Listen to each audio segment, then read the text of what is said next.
Estamos ahí en Hebreos, hermanos. Quiero hablarles esta tarde sobre afirmando nuestra fe. Afirmando nuestra fe.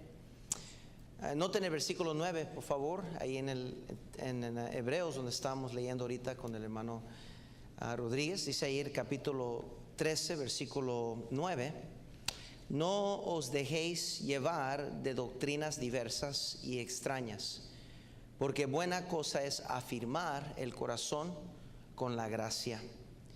Buena cosa es afirmar el corazón con la gracia. Sucede, hermanos, que hoy en día hay muchos creyentes que sufren tener que navegar irabundos en la vida espiritual a causa de un sinnúmero de vientos de doctrinas diversas y extrañas que no aprovechan para nada. Al contrario, nos desvían del fundamento establecido por la palabra de Dios, nuestra tierra firme.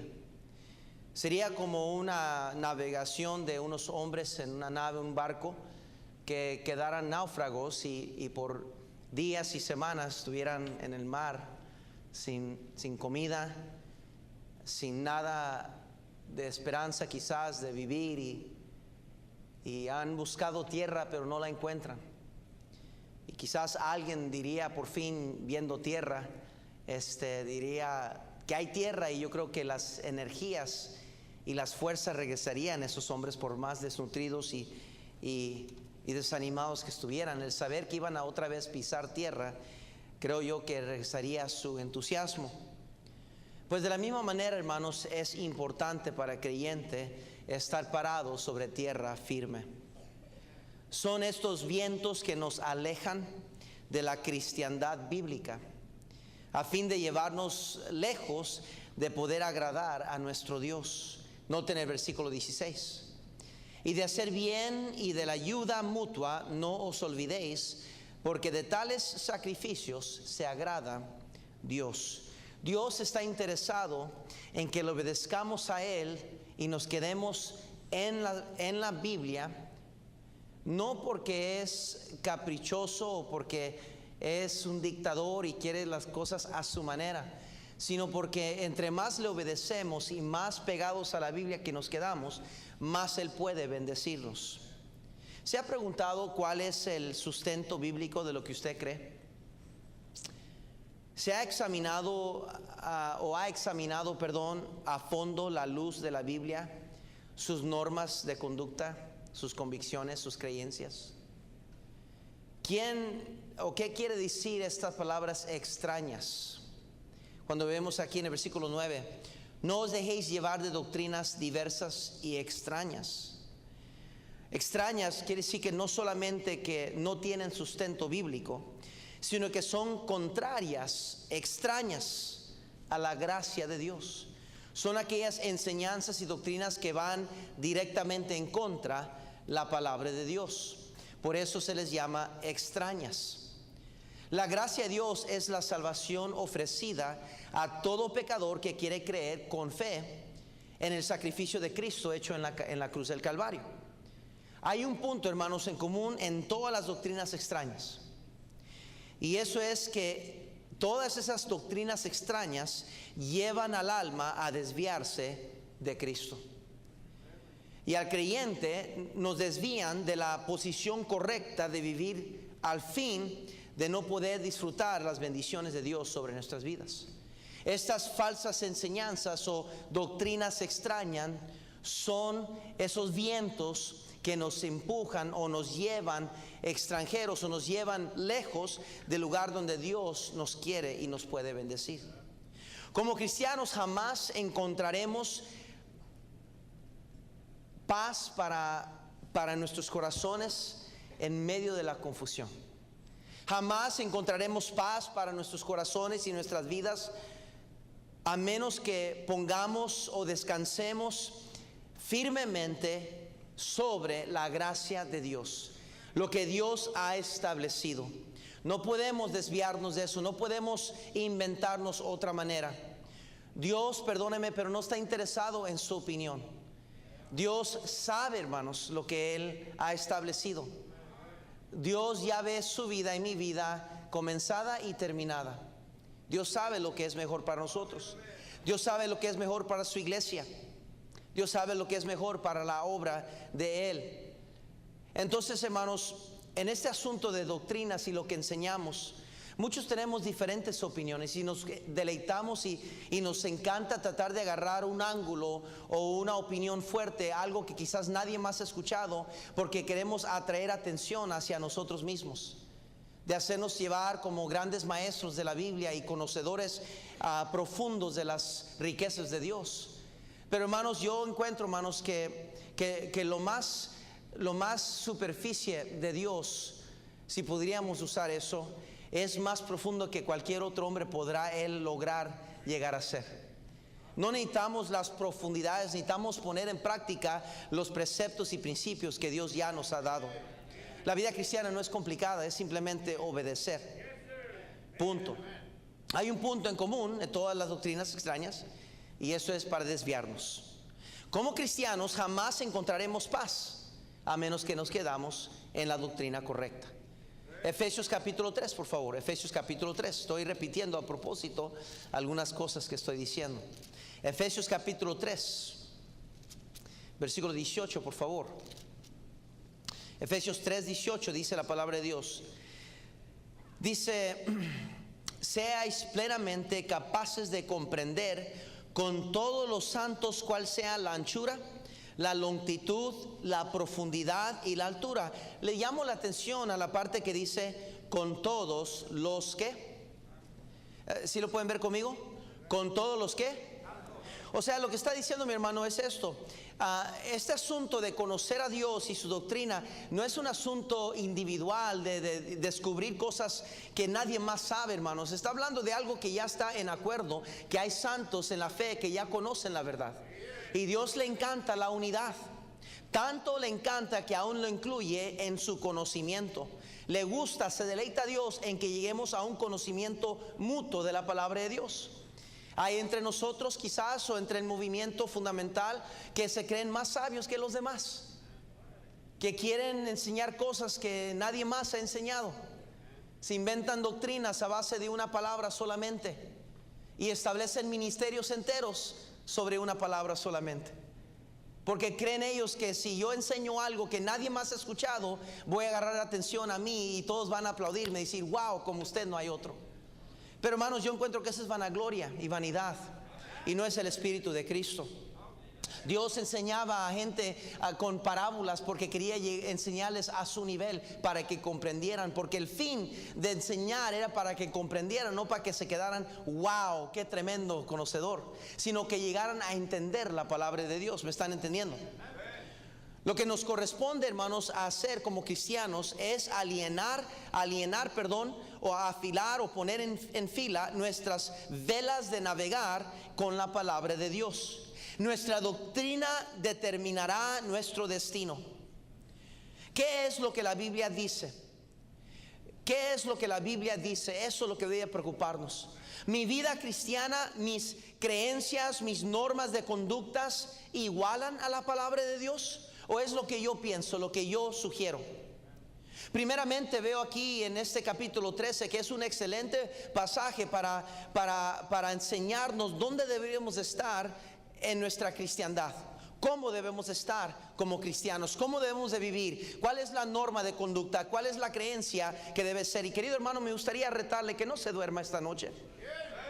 Yo me admiro y me sorprendo, hermanos, cómo nos jactamos de saber tantas cosas y nos jactamos a veces de nuestras obras para el Señor, pero cuando se llega al punto donde debemos de ser estudiantes a la palabra de Dios, no al predicador, a la palabra de Dios, nos dormimos como tal decir, como que yo no necesito aprender nada, yo ya lo sé todo. Y eso es soberbia, mi hermano.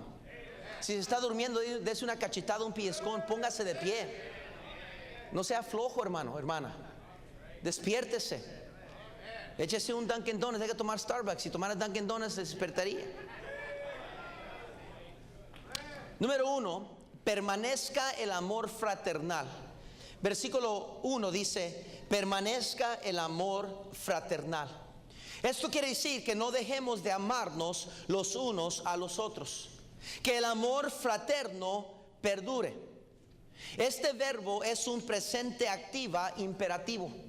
No está abierto para discusión o opinión o sugerencias. Permanezca el amor fraternal. Romanos capítulo 12, por favor. Romanos capítulo, para aquellos que les gusta, ¿verdad?, echarse broncas con otras personas, ¿verdad? Y son hijos de trueno, dice la Biblia. Romanos 12:10. Dice la Biblia en el versículo 10: amados los unos a los otros con amor fraternal, en cuanto a honra, prefiriendo los unos a qué. Dice claramente, si yo amo a mi hermano, lo voy a preferir antes que a mí mismo. Ese es el amor que debe permanecer. Esa es la cristiandad que Dios nos llama a practicar. Amar a los hermanos. Amar a los hermanos. Amar a los hermanos. No importa que sea alguien que le cae bien o no. No importa que sea alguien como usted, socialmente o económicamente. Amar a los hermanos, prefiriendo los unos a los otros. Eso quiere decir, póngalos ellos más importantes que a usted mismo. O como nos hace falta regresar al cristianismo de la Biblia. 1 Tesalonicenses 4:9. Típicamente cristiano orgulloso sale y entra a la iglesia sin necesidad de compañerismo de nadie más. Vámonos rápido, porque aquí con verdad es pura chusma. Vámonos. 1 Tesalonicenses 4:9. Aquí sacamos mucha doctrina del Chavo del 8, ¿verdad? 1 Tesalonicenses 4:9 dice la palabra de Dios: pero acerca del amor fraternal no tenéis necesidad de que se os escriba, porque vosotros mismos habéis aprendido de Dios, que os améis unos a ¿quién? Otros. Esa es la amonestación de la palabra de Dios. Ese es el cristianismo que Dios desea ver en nosotros. Amarnos los unos a los otros. Hermana, hermano, ¿usted tiene problemas con alguien? La Biblia dice que el amor cubrirá ¿qué? Multitud de pecados. Lo que nos hace falta es regresar al cristianismo de la Biblia y comenzar a amarnos los unos a los otros. 1 Pedro 3:8. 1 Pedro 3:8, por favor. Finalmente, sed todos de un mismo sentir, compasivos, amándoos fraternalmente, misericordiosos, amigables. Agárrese de esto. No devolviendo mal por mal. Aquellos que dicen, me las van a pagar. No, con esa no se va a quedar así. Vamos a arreglar las cosas en caliente. No devolviendo mal por mal, ni maldición. ¿Por qué? Aquellos que les gusta echar maldición. Sino por el contrario, bendiciendo, sabiendo que fuisteis llamados para que heredaseis, ¿qué dice? Bendición. Mi hermano, Dios nos amonesta. Esta es una señal claro que uno conoce al Señor. Cuando uno puede amar a los hermanos, esa es una marca, una seña de que conocemos a Dios. Juan 13:33. Juan 13:33. Vayan corriendo ahí. Esa es una de las cosas que manifiesta que somos hijos de Dios. Juan 13:33. Si quiere, pague el aire, hermano Chuy, por favor. Está poniendo un poquito frío, creo. Juan 13:33. Dice así la palabra de Dios: hijitos, aún estaré con vosotros aún poco, me buscaréis, pero como dije a los judíos, así os digo ahora a vosotros, a donde yo voy. ¿Estamos bien o estoy mal? Juan 13:33 dice así, versículo 34: un mandamiento nuevo os doy, que os améis unos a otros como yo os he amado, que también os améis unos a otros. En esto conocerán todos que sois mis discípulos, si tuviereis amor los unos por los quienes. Una de las marcas de madurez es aprender a amar a los hermanos tal y como son. Y no todos son fáciles, hermano. Todos venimos con diferentes personalidades, por ponerlo de manera correcta. Venimos con diferentes costumbres, manerismos. Algunos somos muy simpáticos, otros somos muy callados, otros siempre estamos queriendo atención, otros no queremos nada de atención. Todos somos diferentes. Pero una marca de madurez es amarnos los unos a los otros. Y demuestra que somos verdaderamente hijos de Dios. Capítulo 15, versículo 12, ahí en Juan. Capítulo 15, versículo 12 dice la palabra de Dios. 15:12. Este es mi mandamiento, que os améis unos a otros como yo os he ¿qué? Amado. Brinquen al versículo 17. Esto os mando, que os améis unos a ¿quién? Este es un mandato de Dios hacia los hijos de Dios, a sus discípulos. 1 de Juan 2:10. 1 de Juan 2:10. 1 de Juan 2:10. Quiero que no cabe duda, que quede duda de que es escritural y está en la Biblia. 1 de Juan 2:10 dice la palabra de Dios: el que ama a su hermano permanece en la luz, y en él no hay tropiezo. Cuando no amamos a los hermanos, podemos llegar a ser tropiezo a los hermanos. 1 Juan 3:11 dice la palabra de Dios ahí mismo en capítulo 3. Porque este es el mensaje que os habéis oído desde el principio, que nos amemos unos a otros. Versículo 17 ahí mismo en el capítulo 13. Pero el que tiene bienes de este mundo y ve a su hermano tener necesidad y cierra contra él su corazón, ¿cómo mora el amor de Dios en él? Hijitos míos, no amemos de palabra ni de lengua, sino de hecho y en qué. Y en esto conocemos que somos de la verdad y aseguramos nuestros corazones delante de Él. Noten las palabras: aseguraremos nuestros corazones. Pues si nuestro corazón nos reprende, mayor que nuestro corazón es Dios, y Él sabe que todas las cosas. Mi hermano, Dios nos llama la atención a regresar al camino de la Biblia, al cristianismo de la Biblia, y eso es que permanezca el amor fraternal. Número 2, no os olvidéis de la hospitalidad. Regresemos a Hebreos aquí capítulo 13. Esto tiene que ver con el amor hacia extraños, gente que no conocemos. No había hoteles en aquellos días donde la gente puede quedarse nomás en hoteles. La gente, y si había lugares así, eran pecaminosos esos lugares y eran demasiado caros.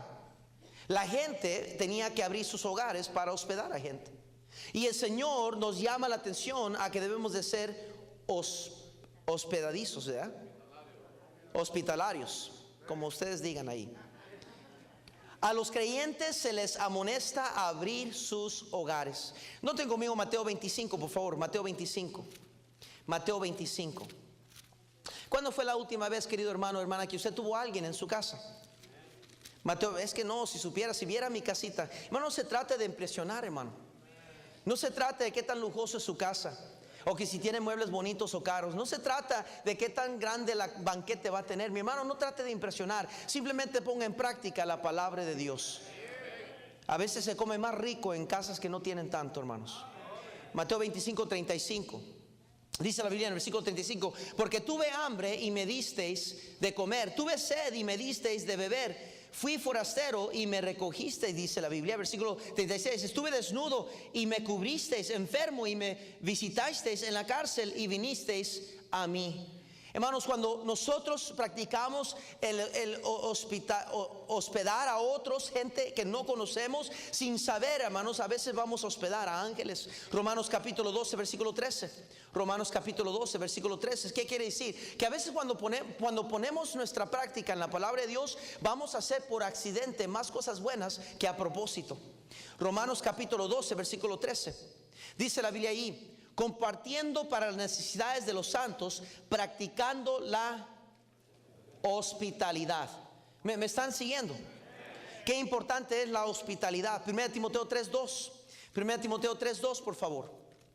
1 Timoteo 3:2 dice la palabra de Dios: pero es necesario que el obispo sea irreprensible, marido de una sola mujer, sobrio, prudente, decoroso, hospedador, apto para enseñar. Tan importante es ser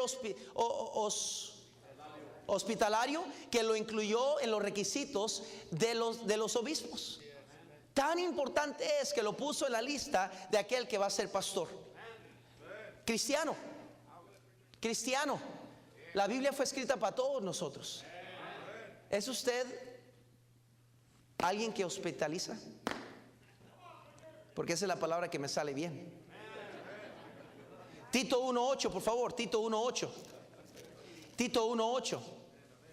Dice la palabra del versículo 8: sino hospedador, amante de lo bueno, sobrio, justo, santo, dueño de sí mismo. Note que dice sino hospedador. Qué importante es ser hospedador, de abrir nuestras vidas y nuestros corazones a aquellos que no conocemos, de buscar gente nueva que no conocemos en iglesia, de ver a alguien que no conocemos y que se nos quite la pena y la vergüenza y decir: perdón, ¿cómo se llama usted?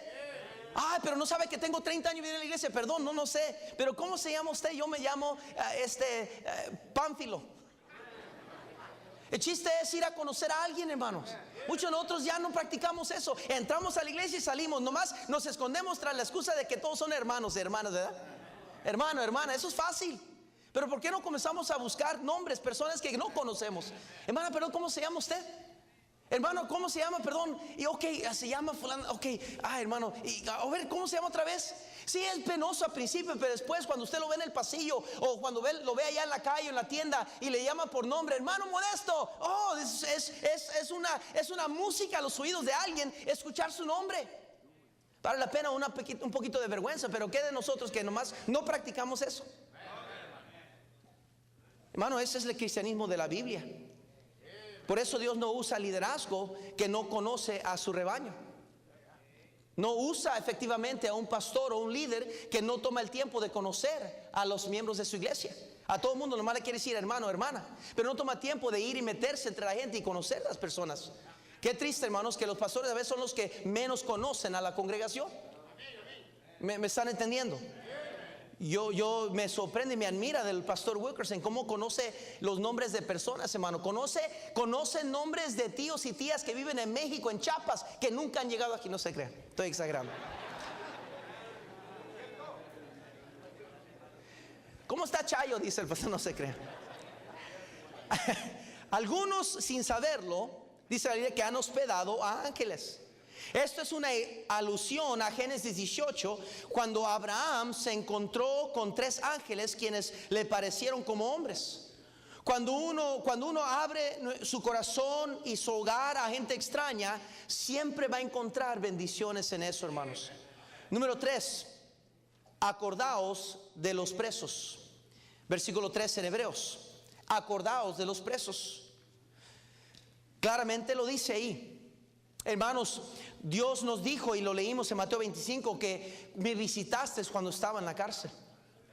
Qué triste, hermanos, que esa gente que está en la cárcel jamás oramos por ellos ni pensamos en ellos. No oramos por ellos, no pensamos y mucho menos no los visitamos. Querido hermano, si usted conoce a alguien que está en la cárcel, debería estar orando por él, ella. Debería mandar una carta, una línea. Debería preocuparse, porque ese es el llamado de Dios para hacernos recordar. Muchos se jactan, nos jactamos de grande religión y grandes cristianos que somos, hermano. De verdad, hermano, es una vergüenza que muchos nos creemos grandes cristianos, pero nos hemos desviado del cristianismo bíblico, mi hermano. Es tan sencillo y tan práctico. ¿Cuándo fue la última vez que usted fue a una cárcel a visitar a un prisionero? ¿Cuándo fue? Yo, ¿por qué tengo que ir a la cárcel? Si voy ahí es para quedarme, pastor. No. Puede ir a visitar, hermano. Puede ir a invertir, a buscar a alguien. O veo las mamás que están llorando allá afuera esperando ver sus hijos, ir a hablarles del Señor. Pero el problema es que no tenemos ni siquiera un corazón ni una noción de que Dios nos llama a no olvidarnos de los que están en la cárcel. Acordaos de los presos. 1 Pedro 4, por favor. 1 Pedro 4. Versículo 14 al 15 dice así: si sois vituperados por el nombre de Cristo, sois bienaventurados, porque el glorioso Espíritu de Dios reposa sobre vosotros. Ciertamente, de parte de ellos Él es blasfemado, pero por vosotros es glorificado. Así que ninguno de vosotros padezca como homicida, o ladrón, o malhechor, o por entremeterse en lo ajeno. Pero si alguno padece como cristiano, no se avergüence, sino glorifique a Dios por ello. Hermano, habrá gente que va a terminar yendo a la cárcel. En los tiempos bíblicos, hermanos, muchos iban a la cárcel por ser cristianos. Y muchas iglesias se olvidaban de sus hermanos que estaban en la cárcel. Por eso Pablo en su escritura decía: mucho me gocé cuando me escribisteis. Porque estar en la cárcel es algo difícil, hermano, y triste. Hay jóvenes ahí, hermanos, que están metidos. Hay personas que están falsamente acusadas. Y Dios nos llama al cristianismo bíblico de recordar a esos presos en la cárcel. Mateo 25, por favor, regresemos ahí. Mateo 25. Mateo 25, versículo 42 dice así: porque tuve hambre y no me disteis de comer, tuve sed y no me disteis de beber, fui forastero y no me recogisteis, estuve desnudo y no me cubristeis, enfermo y en la cárcel y no me visitasteis.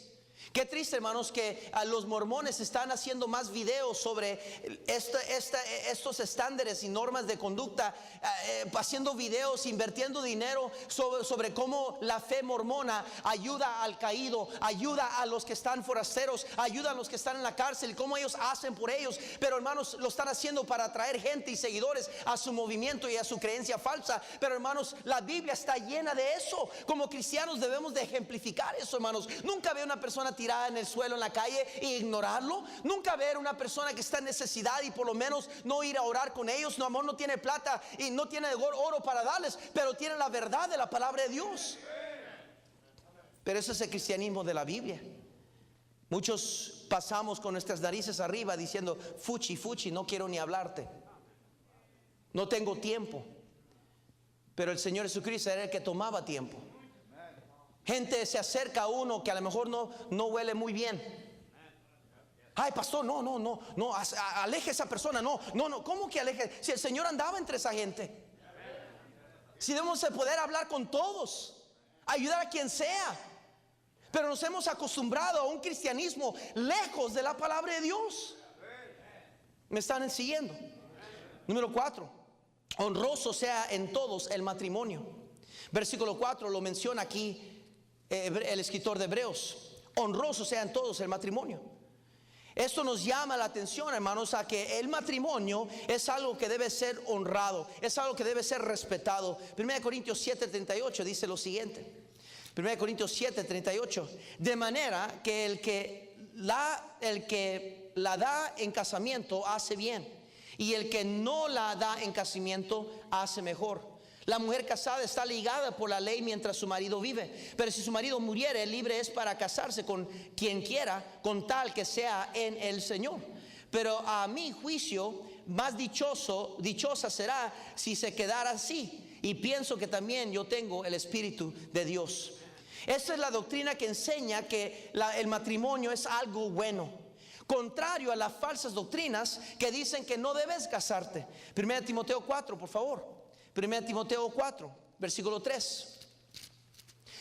1 Timoteo 4, versículo 3. Dice la palabra de Dios, versículo 13, capítulo 4. Dice: prohibirán casarse y mandarán abstenerse de alimentos que Dios creó, para que con acción de gracias participasen de ellos los creyentes y los que han conocido la verdad.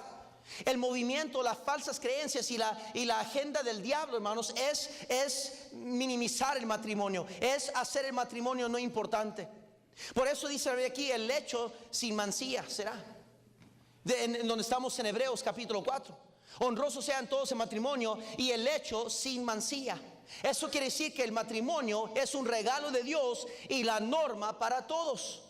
Dios quiere que el hombre se case, contrario a las opiniones de muchos de estos días. Dios desea, Génesis 1:28, nos mandó a unirse a la mujer al hombre, para multiplicarnos sobre esta tierra, hermanos. Es el plan de Dios.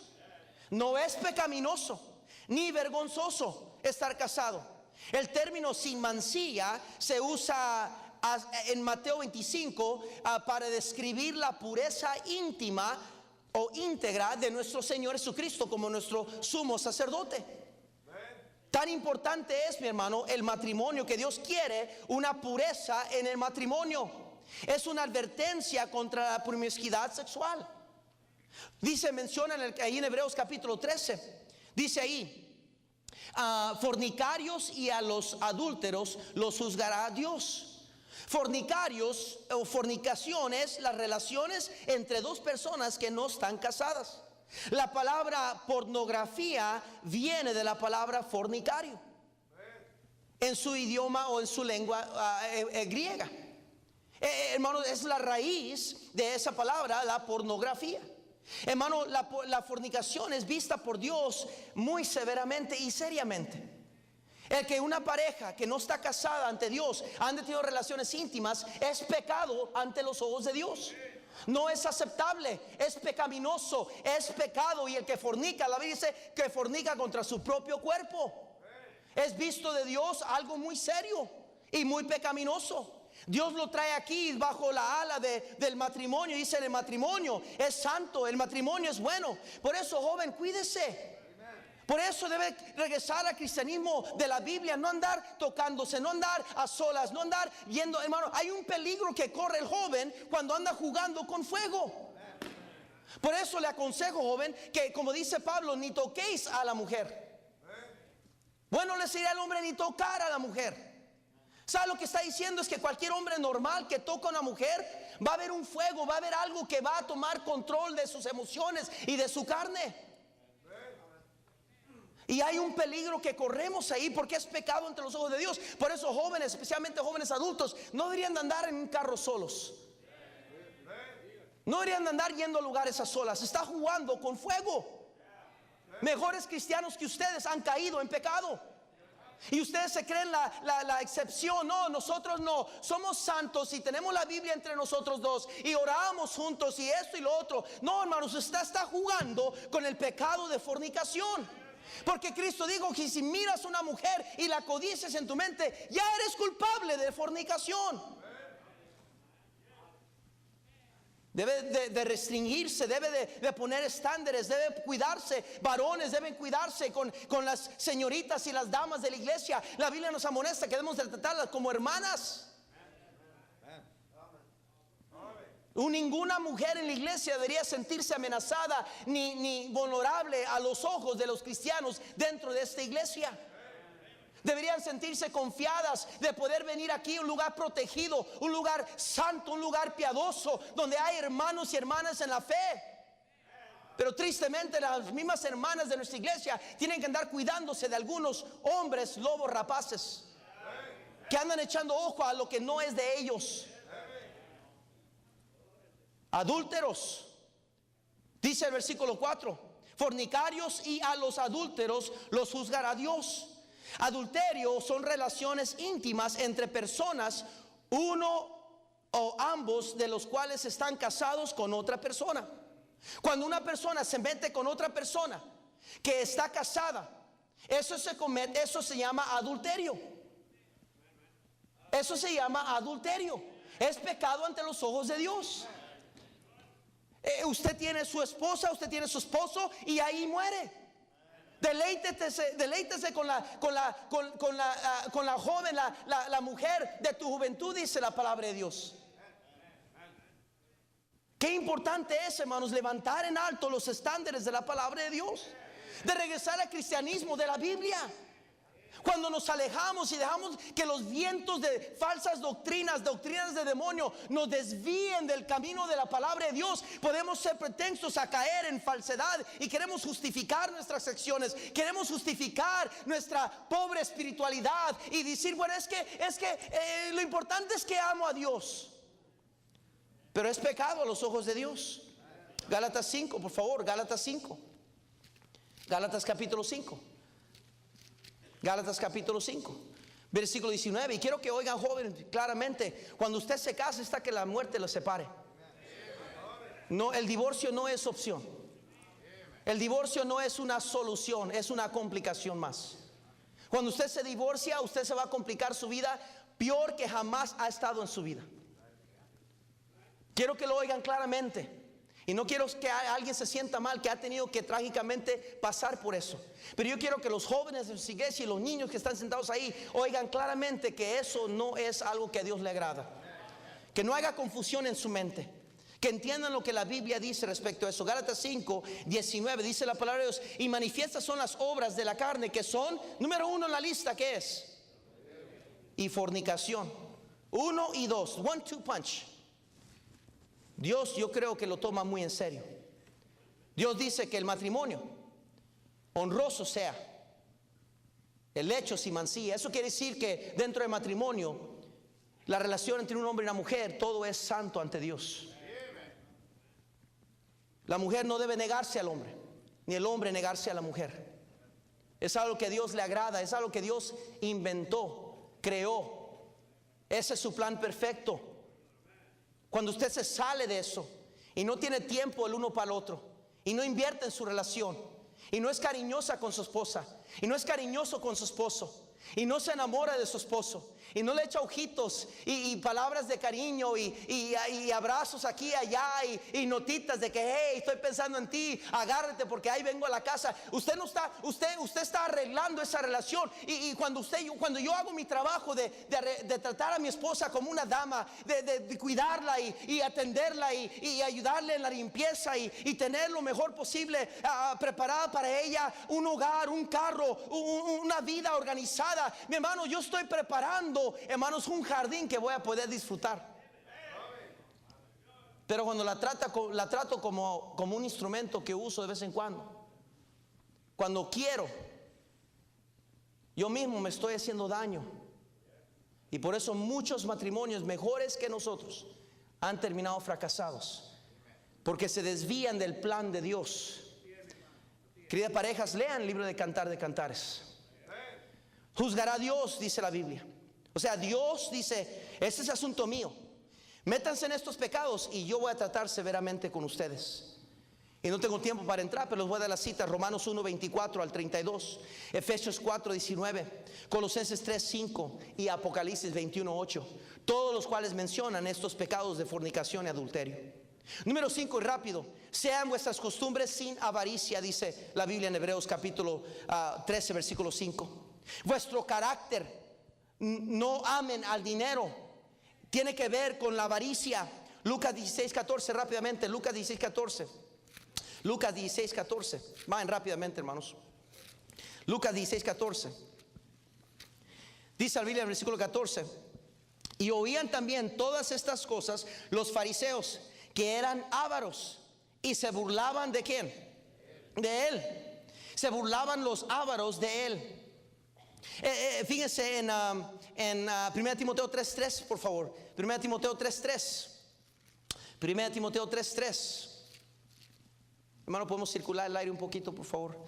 1 Timoteo 3:3 dice la palabra de Dios: no dando al vino, no pendenciero, no codicioso de ganancias deshonestas, sino amable, apacible. ¿Qué dice?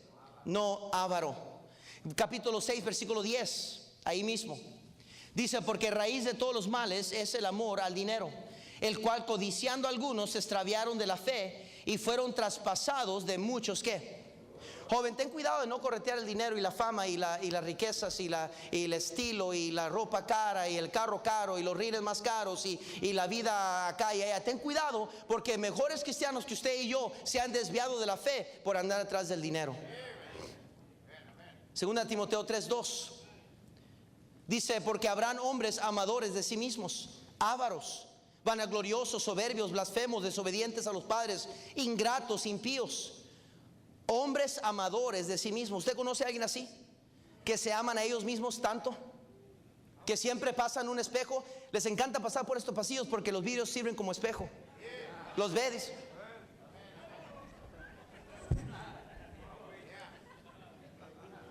Esos son hombres amadores de sí mismos. Se aman tanto que quieren verse exactamente. La mujer debe durar más tiempo enfrente del espejo, no el hombre.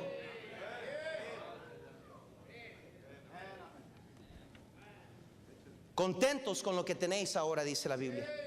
Este es un asunto clave para la verdadera felicidad. Aprender a estar contento con lo que tenemos. No codiciar más de lo que Dios no ha escogido para nosotros. 2 Corintios 9:8, rápidamente. 2 Corintios 9:8. 2 Corintios 9:8. Dice la Biblia: como está escrito, repartió, dio a los pobres, su justicia permanece para siempre. Me encanta cómo el Señor trata con ese asunto. En el versículo 8: y poderoso es Dios para hacer que abunde en vosotros toda gracia, a fin de que teniendo siempre en todas las cosas todo lo suficiente, abundéis para toda buena obra.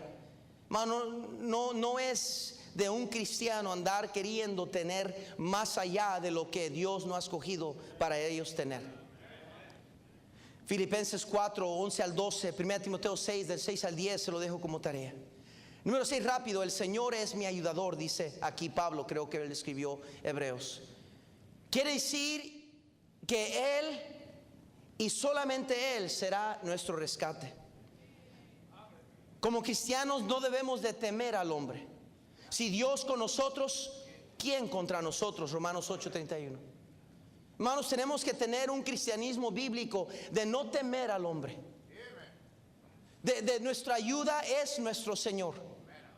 No hay anuncio ni aviso que puede venir tan negativo que debe ser un cristiano preocuparse o afanarse como el resto del mundo. No importa quién está en la Casa Blanca, no importa quién sea el patrón, no importa dónde tengamos que vivir, no importa qué venga a nuestra vida, el Señor es mi ayudador.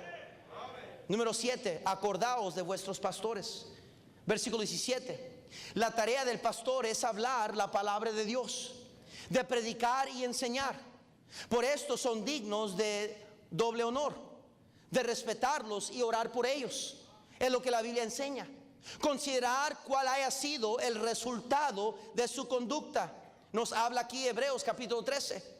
Eso me dice a mí que debo de aguantar un poco de tiempo para considerar cuál haya sido el resultado. Debe haber un análisis, debe haber un fijamiento, debe haber una fe que me lleva a querer imitar su fe. Imitar su fe, dice la Biblia. Eso quiere decir remedar su fe. Imitarlo, hacerlo como hemos visto que Él lo ha hecho. No es poner a un pastor como su Dios, no es ponerlo como en su trono, como alabarlo y toda la palabra que dice es wow y exaltarlo y no poder tocarlo. No, hermanos, pero dice claramente aquí la Biblia que debemos de seguir el ejemplo del pastor. Considerar el resultado de su fe, eso quiere decir que fíjate en la fe de él, cómo es que pone en práctica ciertas cosas, cómo es que él practica la palabra de Dios, qué es lo que cree y cómo lo vive, y considera el resultado de su fe. Y con lo que has considerado, ponlo en práctica. No nomás le aplaudes y diga, ay, como nuestro pastor no hay otro. No, pon en práctica lo que miras, su conducta, su manera de ser, su manera de cuidar, hablar con las personas, la manera que es líder, cómo trata a los seguidores, cómo es un líder, a imitar su fe. No es pues, ay, qué bueno que el pastor dice, pero yo aquí mis chicharrones truenan. No, no se trata de eso. Se trata de imitar la fe del pastor. Si es algo que tratamos de hacer cada día de nuestra vida, es ¿qué haría el pastor Wilkerson? ¿Cómo le haría aquí? ¿Qué decidiría hacer acá? ¿Qué es lo que él escogería hacer? ¿Cómo hablaría aquí? ¿Cómo responde a esto? ¿Cómo lo haría él? ¿Por qué? Porque es una amonestación de Dios. No es idealizar al pastor Wilkerson y exaltarlo por el trono, pero es ser humilde, suficiente para entender que yo soy una oveja y necesito de un pastor. ¿Qué de usted? Yo no respeto a nadie, nadie es mi pastor. Los pastores pasan y vienen, todos son iguales. Mi pastor es Jehová. Entonces usted se sale del patrón de la Biblia. Qué bendición es oír hermanos que dicen, pastor, si una vez usted ve algo en mí, usted oye algo en mí, usted quiere decirme algo, por favor dígame, pastor. Uno no le siente a gusto ir a decirle a una persona algo que creemos que Dios le va a enseñar o le va a decir. Pero qué humildad de una persona que dice, pastor, usted dígame a mí. No es que ellos creen que el pastor sabe todo, es que simple y sencillamente están sometiéndose al plan de Dios, al cristianismo de la palabra de Dios. Versículos para que anoten ahí: 1 Corintios 4:16, capítulo 11 versículos 1 al 2, Filipenses capítulo 3 versículo 17 y 1 Tesalonicenses 1:16. Y por último tenemos un altar. Ahí en Hebreos capítulo 13, y aquí termino, hermanos.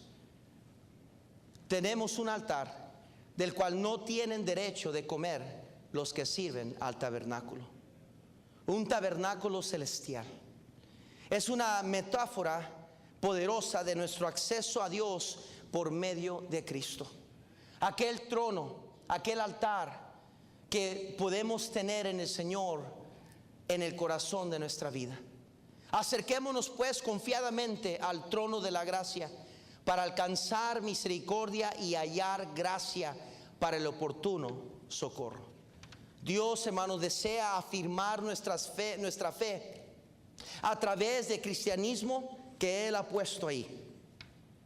El plan de Dios es que tengamos un altar, que tengamos un lugar donde platicamos con Él, que oramos, derramamos nuestras cargas a Él, que haga una esquina en la casa, un sofá, una silla, una parte de la mesa que miramos de lejos y decimos, ahí es donde yo tengo una cita con mi Dios. Una banca afuera, en la yarda, en el jardín, un lugarcito donde decimos, ahí es donde yo platico con mi Dios. La necesidad más grande que mis hijos, mi esposa tiene de mí es que tenga yo un altar con mi Dios, que camine con Dios. Querido hermano, ¿cómo está su altar en esta noche? Cuando descuidamos nuestro altar, descuidamos todas las áreas de nuestra vida. Dios nos llama a afirmar nuestra fe, y afirmar nuestra fe es sumamente importante para la estabilidad espiritual. Nuestra fe no debe cambiar, porque nuestro Señor no cambia. Lo leímos ahí en Hebreos capítulo 13. Jesucristo es el mismo ayer y hoy y por los siglos. Mi hermano, yo les llamo para atrás a cristianismo bíblico, a cristianismo que conocemos, que se nos ha enseñado, que se nos ha predicado. al cristianismo que está en la palabra de Dios. Oh, que regresáramos a sendas antiguas. Oh, que regresáramos a simplificar la vida cristiana y no meter tanto nuestra opinión y la manera que yo veo las cosas, y simplemente simplificarnos la vida y la vida cristiana y decir: Señor, voy a comenzar a hacer aquellas cosas que tú ya has establecido para mí hacer. ¿Cómo cambiaría nuestra vida? ¿Cómo podríamos afirmar nuestro corazón? Hermano, los vientos van a venir. Las falsas doctrinas hay un montón. Filosofías y opiniones van a levantarse y van a golpear con ímpetu nuestra casa. Pero los que se afirman en la gracia de Dios, aquí estoy parado y no me muevo de aquí. No sabré mucho de aquello y no sabré mucho de allá, pero lo que sí sé está aquí en mis manos, en la palabra de Dios. Y yo y mi casa vamos a pararnos aquí, y aquí nos vamos a quedar. Oh, que Dios nos diera ese cristianismo de nuevo. Padre Santo, bendice tu palabra, Señor.